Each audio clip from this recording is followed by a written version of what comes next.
And we're in the business of making government better with technology and helping them through a major effort in modernization. We do great work across the cybersecurity realm, IT services, and software development.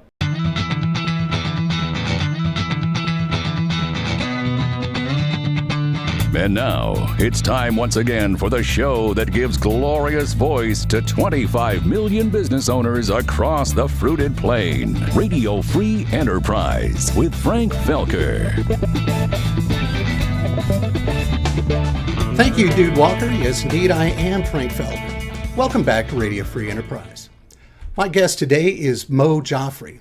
Moe is a DC area investor, entrepreneur, CEO of 2 tech companies here, and in the most recent years, he's become a mentor to other aspiring entrepreneurs across the country and around the world.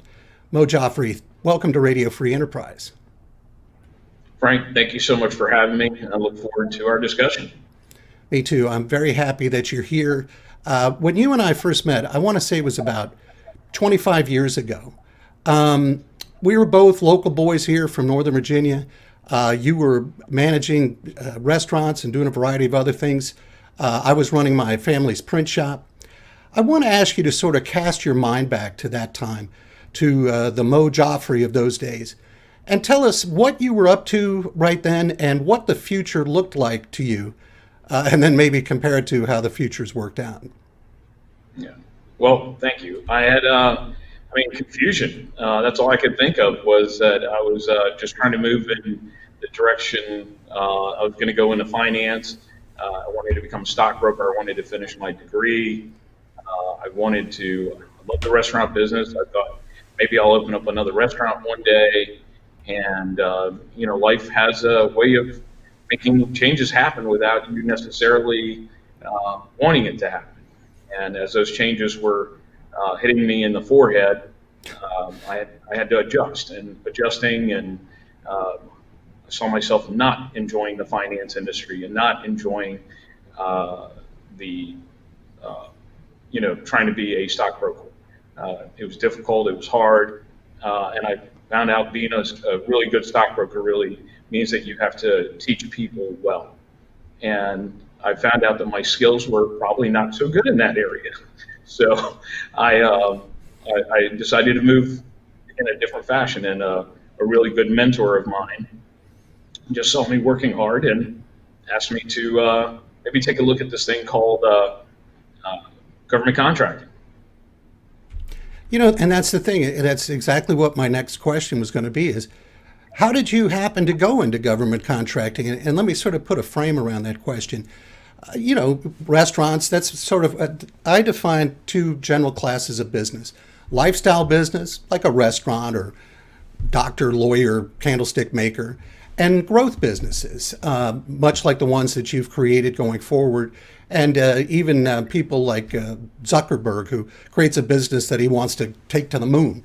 Those are 2 really different types of businesses, even though they share a lot of similar challenges for the founder.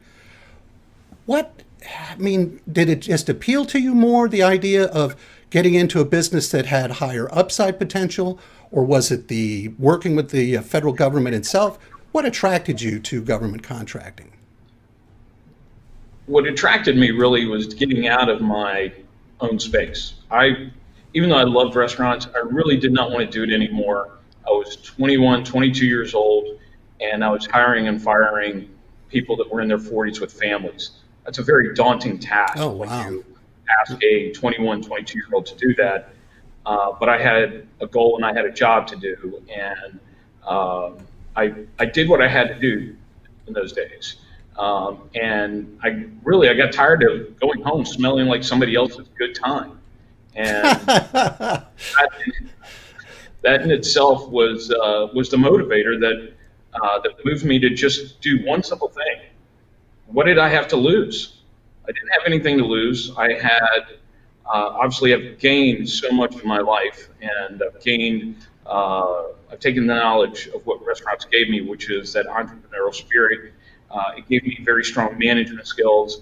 It gave me very strong financial skills, and it gave me the opportunity to see that you can actually put things together to make a very positive impact. And we did a lot of marketing, we did a lot of sales in restaurants, we did a lot of events, event management.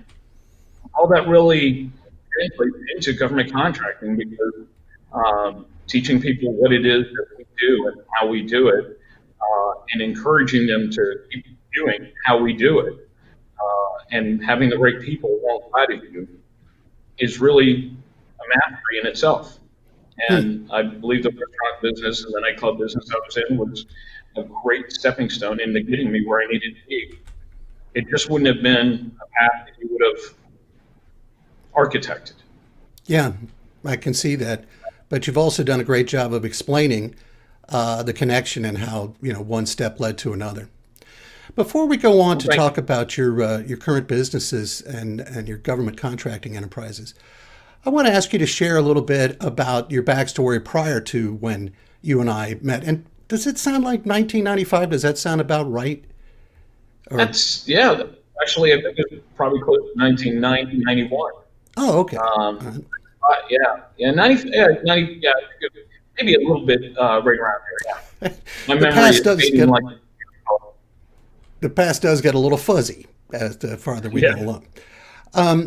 But you had a very interesting upbringing and backstory prior to that that I think a lot of people could relate to. Could you share some of that with us? Yeah, it's the the typical immigrant story. My father got the ability to leave the West Bank of Israel, Palestine, back in the 50s, and he started to bring bits and pieces of the family over. My brothers, my uncles, my sister and I eventually in 1970. But it was a means to an end, and the means was at all costs get to a place where we can make a better life. And life in Palestine and Israel was not going to be as advantageous. So, in a lot of ways, you have no choice. You make a move, and where do you go? You go to the land of milk and honey. And boy, did they find milk and honey. My dad was more than willing to do whatever it took. I think that was one of the main things that I inherited from him and learned from him. It just didn't matter. Grew up as a Muslim, and at one point owned a liquor store. He was trying to raise a family. He wanted to buy a house. He wanted to encourage his family and his children to do better. And he was willing to do whatever it took to create that better life. And I'm a great product of it. That's a fantastic story. I appreciate you sharing that. And I'm sure that level of perseverance and work ethic that you inherited and learned from your dad are big success factors, or have been, for you going forward and even till today. So let's talk first, or you tell me, was HumanTouch the first government contracting company that you created? It was the first one that I created. I had worked for another, and I learned a lot from them. I had great mentors. I had great people surrounding me that helped me understand how the business worked. And I asked lots of questions. And they were not afraid to let me fail, and I failed often. And I kept on failing. And as one of my mentors told me, he goes, "When I yell at you, when I scream at you, when I pound the table at you," he goes, "it just didn't affect you. It was like water on a duck's back." And frankly, I didn't realize that when I was going through it. It did affect me. But I just didn't show it. And I just figured that I could keep working. And if I kept working, if I kept doing, eventually, one of us had to win. And when I won, we all won. And I understood that there's a correlation of not just working hard, but ensuring that all ships rise. And that was a very strong lesson in life that I hope my children take, and that all ships do rise when you do work hard, and it's a positive moral and ethical maneuver. If I could just cut in right there, there's something that you said that I think a lot of people struggle with, but you seem to power through with, which was somebody yelling at you. And, there's always that nagging doubt. Well, maybe that guy's right. Maybe I don't know what the heck I'm doing. Maybe they're going to fire me. Maybe, all those negative thoughts and feelings that can creep in. You acknowledge that it didn't just not affect you. It didn't go off your back like water off a duck. Is there any sort of like mental exercise you went through, or how were you able to let that roll off your back? I was just too busy. I always loved sales. I always loved getting my hands into things. So I was just too busy. I just created more volume. And it's interesting when, the Bible says it, and so do the other two other great books. And, busy heart, a positive mind. And my mind was just too busy to worry about what was being said and how it was being said and what I should contemplate and how to contemplate. I think we overthink, we underthink, and we're just stupid humans. But if you're busy enough, you don't have time to think about being a stupid human. You're busy. So I created a world for myself that I didn't know how to not be busy. That's great. That's great advice. And I really appreciate you sharing that, because that's something anybody could do. Just keep leaning in, keep moving forward. Yeah. Now, absolutely. I do want to talk about Human Touch, but let's talk about how you transitioned from working for somebody else to starting a company of your own, and what thoughts and fears were going through your mind then. Well, it's interesting. If you ask my mother-in-law and father-in-law, they would have said something to the effect that you have a baby that's arriving in less than 30 days, you're quitting your job. Do you know what the hell you're doing? And the answer was no. I have no idea what I'm doing, but I'm doing it because I'm miserable, and I don't want to be miserable anymore. And I know what I'm good at. So I created a work stream and spoke with my clients. I knew that I could perform. I've always been performing. Now I just got to do it for myself and for my family. And it was not a instantaneous win-win-win, but it was a good struggle. It was a lot of learning. I got to check in before I had a bank account for the company.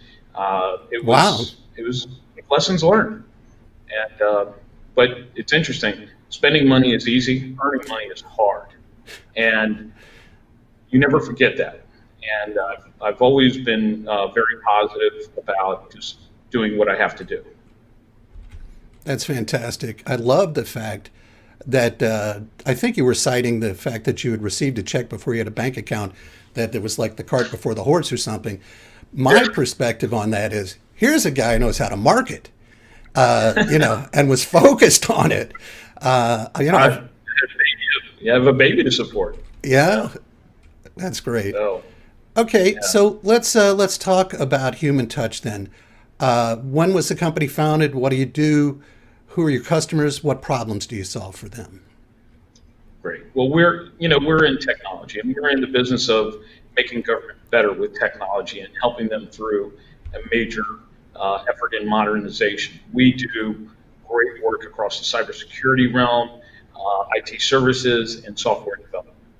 And we've grown to become what I would call a 360-degree firm. We can assist our clients at various means to an end, whether that's managing, whether that's creating venues and opportunities for them to utilize technology to better their exposure to our citizens in the United States and to secure those citizens in the United States. So Human Touch is, by and all, a people company, and I believe that the name is a very fitting component. We look at the people first, we look at what the business is next, and we use technology to help bring all three of those efforts together. That's great stuff. Now, I always try to put myself in the chair of the listener or the viewer, and the question that would come to my mind if I were watching this is, well, now, how many years have you been in business with Human Touch? It's been over 20 now. Yeah. Holy cow! It's amazing. That's amazing. It's we're in our 22nd year. I'm not counting anymore. That's good. That's good. But we have a lot of fun. We have great people.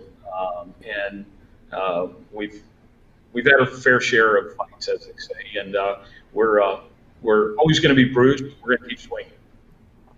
Well, the question I was going to ask that I felt came to mind was, now 22 years later, you have a lot of momentum going and so forth. That flywheel is spinning. But Correct. back in the day, probably not so much.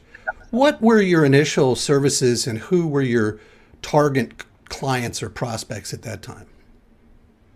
So it was interesting. Our first set of clients were really in the telecom industry, the likes of Verizon, Nextel. It was actually Bell Atlantic at the time before it was Verizon. Mm-hmm. So we really cut our teeth on the telecom industry, and I never really thought I wanted to leave. And then in 2002, 2003, the bottom dropped out of the telecom market, and we had this little business in government contracting, and we had about 10 people that were working in it out of about 70. And so we became a government contracting firm, and we pivoted. Mm-hmm. And I look at what happens economically and what happens as we grow and shrink and grow and shrink.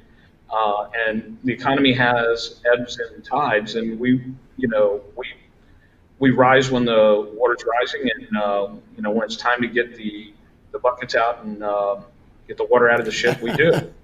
But 2008 was an eye opener. Obviously, 9/11 was a major eye opener. I think major changes in congressional posture, being a government contractor, encouraged us to move into software, and we purchased and acquired a software development company. That's CORAS. We're building software, we're selling software in a commercially viable environment, obviously to the federal government, and that's our main client, but it is a SaaS platform, and it is a lot different business than what HumanTouch is. And now we're in the process of integrating artificial intelligence with another organization we're about to acquire, and we're moving forward. We see the value in the marketplace. So what year was that you acquired CORAS? 2015. Okay, so that's 5 years in as well. Yeah. Now, you mentioned artificial intelligence, also SaaS. Not everybody would know that's software as a service. So I imagine you do a lot of work that involves the cloud and the internet and that sort of thing. And you've mentioned here or there, relative to 9/11 and what have you, that some of your work involves security and cybersecurity. How would you differentiate the offerings of CORAS from HumanTouch? HumanTouch is a professional services firm. We're the trusted advisor for our clients. CORAS builds software. We will look at automation and automating a process for our clients that utilizes our software to encourage them to be better and to give them data and data points so they can make decisions. We call it an enterprise decision management platform. And that's exactly what CORAS does. It helps our clients make very strong decisions and shows them how the decisions they make will impact their future. And when you're working with organizations like the Department of Defense and they make major purchases, they utilize our software to see what happens from one standpoint to another and record it. And so they can actually measure and remeasure and keep measuring the performance that they have against what Congress is willing to give them. What's funny is that you're so precise and well-spoken and have your message directly on target. Are you still like the top marketing person in your companies, or what role do you play these days? Wherever I'm needed. I take out the trash. I do the dishes. I still have that restaurant mentality. I will do whatever it takes. I love what I do. I love the people around me, and I enjoy being with my customers. I like to hear what they have to say. And we've changed our marketing profiles. We've changed our sales strategy based upon what our clients tell us, because ultimately, at the end of the day, they're the ones that are receiving the services that we're providing and or the software. And if we try to do it based upon what we think, that's an instantaneous loss for us. It has to be what is best for them and how do we make it even better in the future. And so we have to think ahead, we have to think alongside, and ultimately they're our endpoint. That's great, really great advice. Even though you were being more explanatory than sort of advice giving in that moment, that's great advice for any business owners. Listen to your customer, ask them, how's it going? Where are the pain points? That kind of thing. That's wonderful stuff. Speaking of pain point, how have your companies been affected by the pandemic?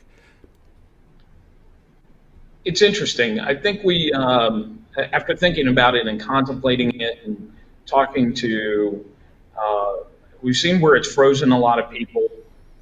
And I look at it really much like events like a 9/11, like a 2008 financial crisis. It's just a moment in time. Should not remove us from achieving our goals, moving through our goals, and maybe achieving even better and higher goals. It is just something that's in the way today. We'll get through it. We wear a mask. We still make, we have technology that helps us. We'll get through this as a nation, as an individual, and when we do get sick, we'll give people time to get better, mentally, physically, but the goal should never change. You keep moving forward, and that's what we're doing, and that's would be my encouragement to everyone out there is it's really easy to let obstacles get in your way, but it shouldn't remove the goal out of your judgment or your mind. Wonderful. Just the pearls of wisdom that you're sharing, I really appreciate. You made me think of. Proud. It finally sunk in. It takes a while, right? With these hard heads, you really got to beat on it for a while. What you just said reminded me of a famous Winston Churchill. It was attributed to Winston Churchill. The quotation is, "When you're going through hell, keep going." And yes. It sounds like that's what you and your companies are doing. One of my favorite quotes, actually. So yes, okay. I do agree. And get through it fast. Yeah. Start running. Yeah. Mo, as I say, I've been watching your success journey for a long time. And when I originally thought of the idea of us getting together in an interview like this, I wanted to talk to you not so much about the pandemic. Then it just inserted itself into every conversation. But more just in general, your success journey, what you learned, the mistakes you've made, the incorrect propositions or suppositions and mindsets that you started with, how you broke through. You've shared a lot of that already. Could you point to one thing that you think has been your most critical success factor, or if you got a handful of things you want to share, whatever you got? Thank you, Frank. And it's very kind of you to invite me here today. And the one thing that has been an eye-opener, I have a huge ego. And admitting when I'm wrong. I had one of our program managers who's been with us and director who's been with us for many a year came up with an idea. And that idea was poo-pooed out of me this time last year. And that was our Connect to IT kiosk. We are now fully implementing that Connect to IT kiosk at a major federal agency. I've invested hundreds of thousands of dollars to ensure that of its success and to give that manager and his team whatever they need. In other words, I was wrong. And I'm betting on the fact that they were right. And I put my money where my mouth is, and I told them I would. We're advertising on the local TV stations, and we've gone pretty much almost viral, which is fantastic. Our Connect to IT kiosk is now being looked at by several agencies. It's been a business line that I did not create. I did not do anything with. I came in after the fact, and again, I was wrong. Well, and again, I'm sure your mother would be very proud to hear you say that. And surprised. Now, just real quickly, the Connect to IT kiosk, what is that? So it's our latest technology where we brought together the idea of what you experience at an airport, but we made it more advantageous. So as agency workers go back into the federal buildings and they need IT support can't come to their desk anymore, and because of the fear and other components of work life. So being able to go to a kiosk, plug in your computer, have a person immediately pop up and help you through any challenges you have, or helping the Wow. agencies do IT refresh. There are lockers associated with the kiosk, so they can actually, if their laptop is not working well, they'll be given a loaner right then and there. If they are supposed to be receiving a refresh computer, meaning the next generation, this helps with the inventory control because their old laptop is uh, parked and the new one is given to them right then and there. So now the federal workforce can actually get back to work, and we're looking at expanding that across the nation with two of these agencies. So it's been one heck of a ride.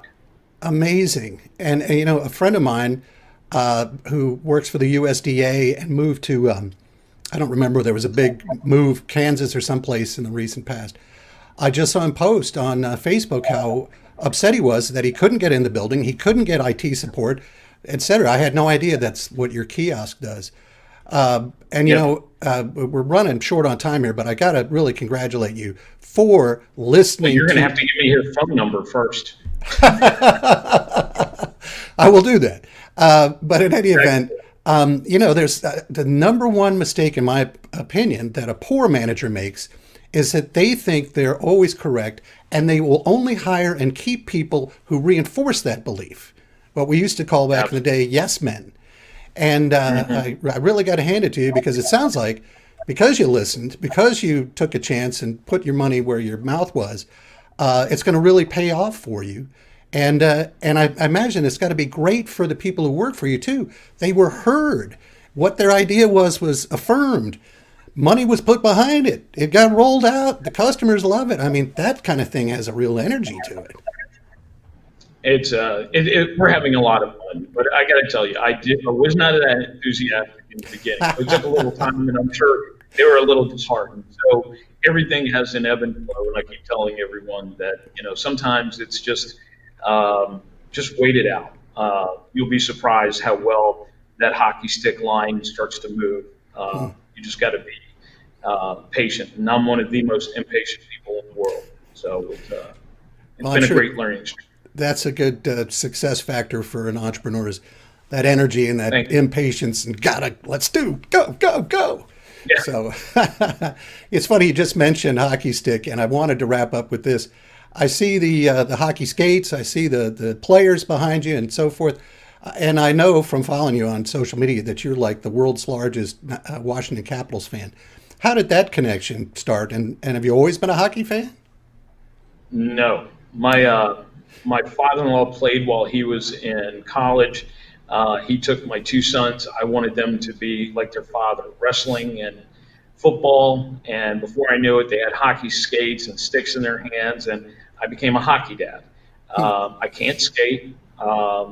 I yell, I scream. I probably don't know the game as well as I think I do, but I have a great time and I enjoy the heck out of it. And it's one of the world's best sports ever. I've taken my entire team and created a hockey family around me.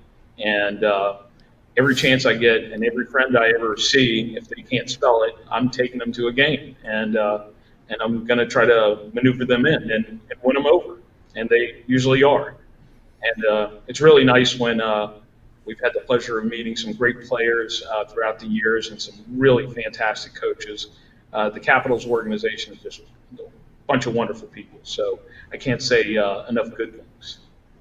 That's great. And by the way, today is a big day. Go Caps. Who are they playing today? Who are they playing today? Yeah. Well, a nemesis called the Islanders. Ugh. We're down 3-1, and hopefully by by the end of today, we'll be down 3-2. Yeah, and I should have known that, but because the way that the season's been chopped up and everything, and they rolled straight into the playoffs, isn't that right? When they reopened, so they did. They did. It's a great game to watch live. I mean, the energy is incredible. Well, before we sign off, Mo, what if somebody's been watching you here and hearing what you had to share? What's the best way for somebody to connect with you? I'm all over LinkedIn. I belong to lots of great associations from Washington Exec, AFCEA, GBEF. These are great organizations getting involved with the local tech community, the local government community as well. I'm all over it, and always willing to lend a hand to any entrepreneur. I remember what it's like, and I think most people will tell you I usually will pick up the phone. That's regardless. Great. I may not give you what you want to hear, but I'll always pick up the phone.